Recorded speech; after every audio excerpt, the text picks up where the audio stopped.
Yeah. Give us a few names of young players who we need to be on the lookout at Huddersfield, the future stars, maybe this year or maybe next year, who are going to come through and be stars. Yeah, well, there's a couple that are kind of doing it already, in Cruz Leeming particularly. You know, he's been our starting 9 this year, and Darnell McIntosh has just shown himself to be a real quality player at fullback. But we've also got people like Sam Wood, who's been a really good utility option for us over the last sort of 18 months. Sam's a big, tall, probably going to be a back row, but plays a bit of centre. Yeah. We've got a couple of. Did he play in the 19s last year? He did play in the 19s last year. I came to watch a game, really windy, blowing all over. Yes. So a big, tall centre. Yes. Is that the same kid? Great player. That's Sam. Sam's got. He's quite mature beyond his years, to be honest, and he'll play in a fair few positions. I've asked him at the academy to play 6 and 13 and back row and centre. He's played a few games at Super League at centre, and he scored 2 tries against Salford a couple of weeks ago, and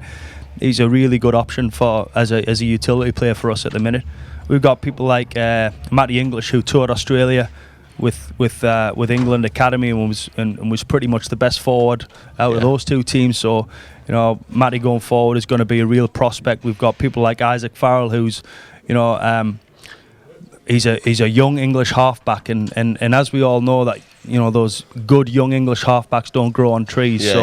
You know, we've been persistent with Isaac, and I've seen Isaac, you know, evolve as a player and mature as a player, and he's just still got a way to go. But you know, there's a few names there, and I could sit here and name them all day. Like I am probably a little bit biased, Alex, because I've spent a fair bit of time, and I've got to mention Luke Robinson. Robbo's doing a great job with them now as well, with Andy Kelly as well, and you know, I like to think that we've both contributed a fair bit to you know, the squad and the first team squad, particularly how it looks now, and particularly how many young, you know, Huddersfield based players that we have in it now.